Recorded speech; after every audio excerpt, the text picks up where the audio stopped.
नमस्कार विद्यार्थी मित्रांनो, ग्रोइंग स्टुडंट्स या यूट्यूब चॅनलमध्ये तुम्हा सर्वांचं स्वागत आहे। मुंबई उच्च न्यायालय जे आहे यामध्ये भरती सुरू झालेली आहे आणि त्या भरतीसाठी आज आपण शिपाई, हमाल आणि लिपिक या पदासाठी महत्त्वाचे असणारे 25 प्रश्न सामान्य ज्ञान या विषयीची या व्हिडिओमध्ये आपण घेत आहोत।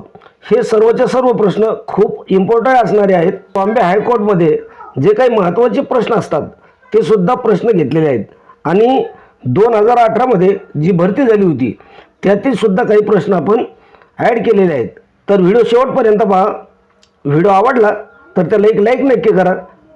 तसेच चॅनलवर जर नवीन असाल तर लगेच आपल्या ग्रोइंग स्टुडंट्स या यूट्यूब चॅनलला सबस्क्राईब करून ठेवा। चला तर व्हिडिओला सुरुवात करूया। बघा, पहिला प्रश्न काय आहे, महाराष्ट्र राज्याचे पहिले मुख्यमंत्री कोण आहेत? पर्याय तुम्हाला दिलेले आणि योग्य उत्तर तुम्हाला द्यायचे आहे। काय विचारलं तुम्हाला? महाराष्ट्र राज्याचे पहिले मुख्यमंत्री कोण आहेत? बघा, यशवंतराव चव्हाण, शंकरराव चव्हाण, वसंतराव नाईक आणि वसंतदादा पटेल। काय योग्य उत्तर येईल याचं? तर विद्यार्थी मित्रांनो, या व्हिडिओमधून जेवढ्या प्रश्नाची उत्तरं तुम्हाला देता येत असतील तेवढ्या प्रश्नाची उत्तरं कमेंटमध्ये देण्याचा प्रयत्न करा, जेणेकरून तुमचं रिव्हिजन होत राहील। या प्रश्नाचं योग्य आणि अचूक उत्तर राहील बघा, यशवंतराव चव्हाण। महाराष्ट्र राज्याचे पहिले मुख्यमंत्री यशवंतराव चव्हाण हे होते। त्यानंतर पुढचा प्रश्न आपण बघूया। महाराष्ट्र राज्याचा राज्य प्राणी कोणता आहे? भूगोलावरला प्रश्न आहे। बऱ्याच वेळेस परीक्षेमध्ये हा प्रश्न रिपीट होत राहतो की महाराष्ट्र राज्याचा राज्य प्राणी कोणता आहे? बघा, खार, शेकरू, कोल्हा, हरिण होतं ते। काय उत्तर असेल? पर्याय नंबर 2, महाराष्ट्र राज्याचा राज्य प्राणी कोणता आहे? तर शेकरू हा महाराष्ट्र राज्याचा राज्य प्राणी आहे। त्यानंतर पुढचा प्रश्न आपण बघूया। भूदान चळवळ कोणी सुरू केली? महत्त्वाचा प्रश्न आहे। भूदान चळवळ कोणी सुरू केली? पर्याय पहा काय दिले तुम्हाला, तुकडोजी महाराज, विनोबा भावे, साने गुरुजी, बाबा आमटे। काय योग्य उत्तर असेल याचं? ह्याचं योग्य उत्तर येईल बघा, पर्याय नंबर 2, भूदान चळवळ ही विनोबा भावे यांनी सुरू केलेली। पुढचा प्रश्न आपण बघूया। मित्रांनो, तुम्हाला जर मुंबई उच्च न्यायालय भरती यामध्ये झालेल्या प्रश्नपत्रिका लिपिक तसेच शिपाई व हमाल या पदासाठी 2018 पासून परीक्षेमध्ये वारंवार विचारण्यात आलेले प्रश्न याची 1,500 प्रश्नाची PDF आपल्याकडे अवेलेबल आहे आणि तिची किंमत फक्त 50 रुपये, म्हणजेच 50 रुपयामध्ये अवेलेबल आहे। व्हॉट्सअपवर दिलेल्या नंबरवर फोनपे किंवा गूगल पे करायचं आणि त्याचा स्क्रीनशॉट पाठवायचा। 5च मिनिटाच्या आत तुम्हाला PDF मिळून जाईल आणि याचा फायदा येणाऱ्या परीक्षेमध्ये तुम्हाला 100% नक्कीच होणार आहे। मेळघाट अभयारण्य कोठे आहे, म्हणजेच कोणत्या जिल्ह्यात आहे? महत्त्वाचे प्रश्न आहे, ते तुम्हाला तोंडपाठ असायला पाहिजे। तर मेळघाट अभयारण्य कोणत्या जिल्ह्यामध्ये आहे? अमरावती, नागपूर, चंद्रपूर, भंडारा। काय योग्य उत्तर येईल? योग्य आणि अचूक उत्तर राहील पर्याय नंबर 1, अमरावती या जिल्ह्यामध्ये हे अभयारण्य आहे। पुढचा प्रश्न आपण बघूया। राष्ट्रसंत कोणाला म्हणतात? बघा, 4 पर्याय तुमच्या समोर आहे आणि त्यापैकी तुम्हाला काय करायचं आहे? राष्ट्रसंत कोणाला म्हणतात असा प्रश्न तुमच्या पुढे आलेला आहे आणि योग्य उत्तर तुम्हाला द्यायचे। तर राष्ट्रसंत कोणाला म्हणतात? योग्य उत्तर याचं तुकडोजी महाराज। पर्याय नंबर 3 हे या प्रश्नाचं योग्य आणि अचूक उत्तर राहील। पुढचा प्रश्न आपण बघूया। गाडगे महाराज यांचं जन्मस्थान कोणतं आहे? गाडगे महाराज यांचं जन्मस्थान तुम्हाला विचारलेलं आहे। तुमच्या पुढे पर्याय ठेवलेले मोजरी, शेनगाव, पैठण, आपेगाव। कुठं आहे? तर योग्य उत्तर येईल बघा, पर्याय नंबर 2, शेनगाव। हे जे आहे एक आहे गाडगे महाराज यांचं जन्मस्थान आहे। मग पैठण कोणाचं जन्मस्थान आहे त्याच्यावर सुद्धा प्रश्न येईल। आपेगाव कोणाचं जन्मस्थान आहे याच्यावर सुद्धा प्रश्न येईल। तर पैठण हे संत एकनाथाचं जन्मस्थान आहे, आपेगाव हे संत ज्ञानेश्वराचं जन्मस्थान आहे, मोजरी या ठिकाणी काय आहे हे कमेंटमध्ये मला कळवा। पुढचा प्रश्न आपण बघूया। भारताचे पहिले उपराष्ट्रपती कोण आहे? भारताचे पहिले उपराष्ट्रपती, भारताचे पहिले राष्ट्रपती, पहिले पंतप्रधान हे सुद्धा तुम्हाला विचारू शकतात। तर या ठिकाणी काय दिलेलं तुम्हाला? पर्याय पहा, सर्वपल्ली राधाकृष्णन, CP राधाकृष्णन, त्यानंतर जगदीप धनखड, त्यानंतर M व्यंकय्या नायडू। तर आपल्याला प्रश्न काय केलेला आहे? भारताचे पहिले उपराष्ट्रपती हे जे आहे हे सर्व उपराष्ट्रपती आहे, परंतु पहिले उपराष्ट्रपती होते सर्वपल्ली राधाकृष्णन। पर्याय नंबर 1 हे या प्रश्नाचं अचूक उत्तर राहील। त्यानंतर सध्याचे उपराष्ट्रपती कोण आहेत? असाही प्रश्न तुम्हाला येऊ शकतो. तर सध्याचे उपराष्ट्रपती आहे सी.पी. राधाकृष्णन. त्यानंतर सी.पी. राधाकृष्णनच्या आधी कोण होतं तर जगदीप धनखड होते आणि त्याच्या आधी जर विचारलं तर एम व्यंकय्या नायडू हे होते. पुढचा प्रश्न आपण बघूया. लोकहितवादी कोणाला म्हणतात? बघा पर्यायामध्ये काय दिले? गोपाळकृष्ण गोखले, लोकमान्य टिळक, महात्मा गांधी, गोपाल हरी देशमुख.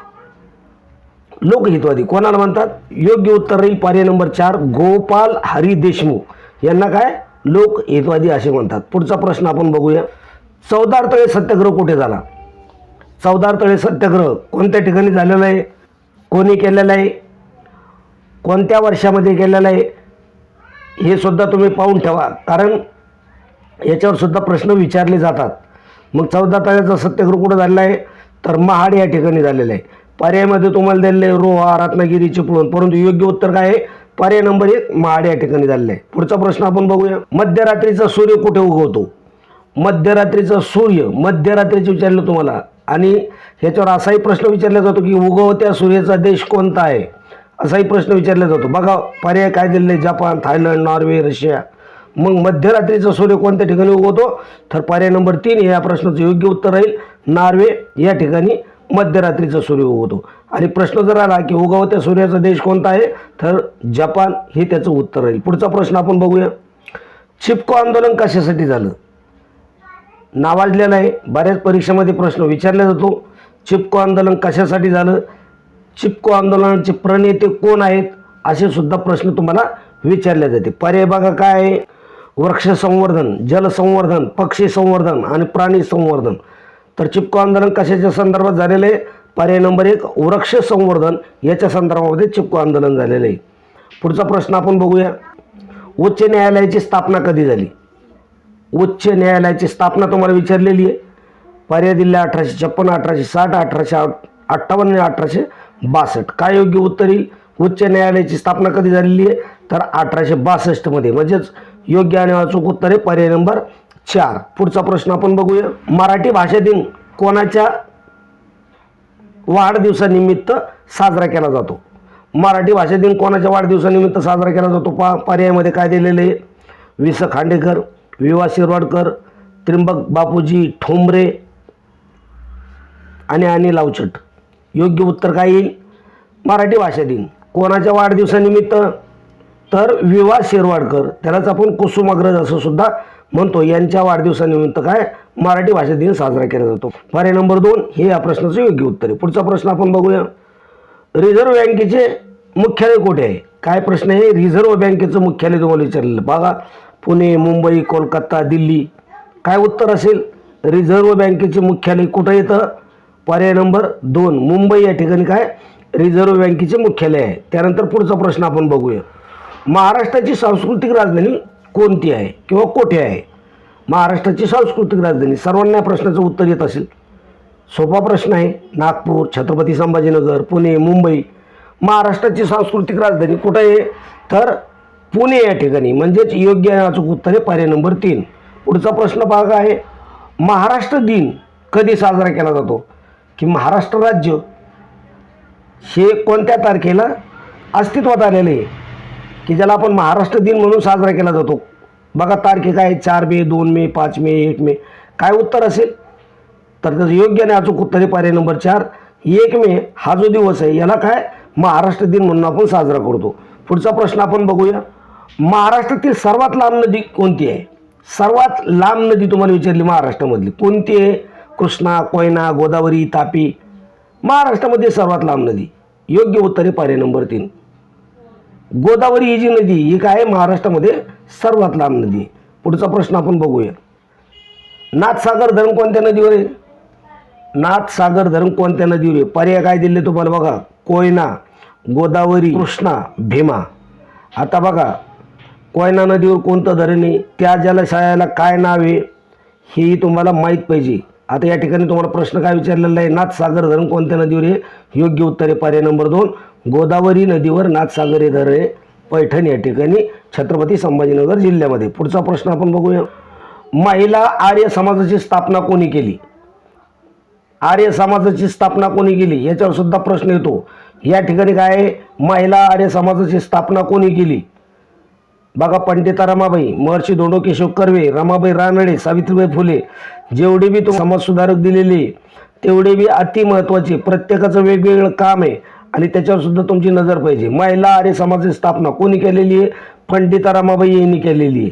योग्य उत्तर आहे पर्याय नंबर 1. पुढचा प्रश्न आपण बघूया.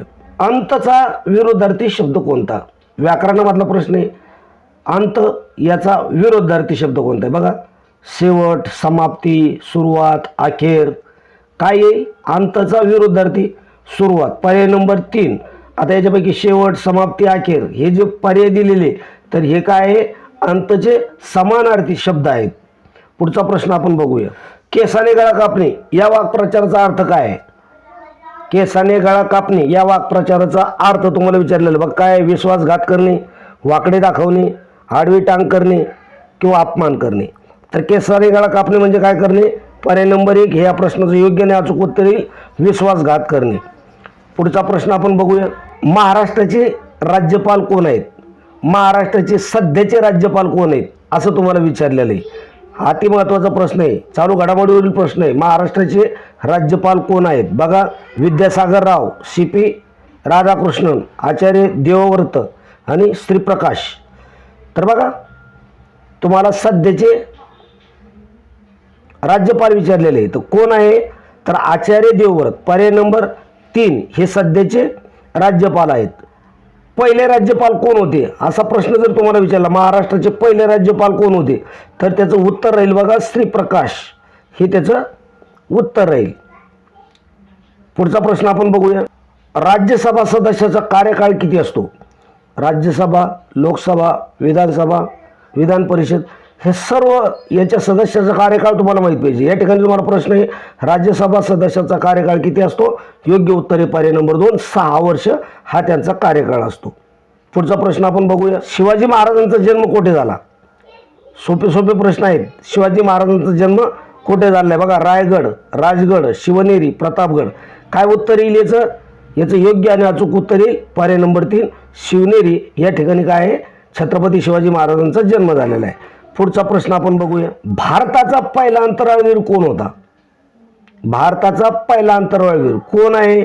बघा, या ठिकाणी पर्याय देईल तुम्हाला राकेश शर्मा, शुभांशु शुक्ला, कल्पना चावला, सुनीता विल्यम. ह्या ज्या सगळ्या आहेत हे कोण आहेत? तर भारताचे अंतराळवीर आहेत. परंतु यापैकी तुम्हाला पहिला अंतराळवीर कोण आहे असं विचारलेलं आहे तर त्याचं योग्य उत्तर आहे राकेश शर्मा. आणि हे जे शुभांशु शुक्ला, कल्पना चावला, सुनीता विल्यम हे जे अंतराळवीर आहे हे राकेश शर्माच्या नंतर. तर विद्यार्थी मित्रांनो, आजच्या व्हिडिओमध्ये आपण या ठिकाणी थांबूया. व्हिडिओ कसा वाटला ते कमेंटमध्ये नक्की कळवा. व्हिडिओ आवडला असेल तर त्याला एक लाईक नक्की करा. पहिल्यांदाच आपल्या चॅनलवर आले असाल तर आपल्या चॅनलला सबस्क्राईब करा किंवा चॅनलमध्ये सहभागी व्हा. जास्तीत जास्त व्हिडिओ आपल्या दोस्त मित्रांमध्ये शेअर करत चला. काही प्रश्न असतील तर कमेंटमध्ये कळवा. भेटूया पुढच्या प्रश्नपत्रिकेमध्ये. तोपर्यंत जय हिंद, जय महाराष्ट्र. धन्यवाद मित्रांनो.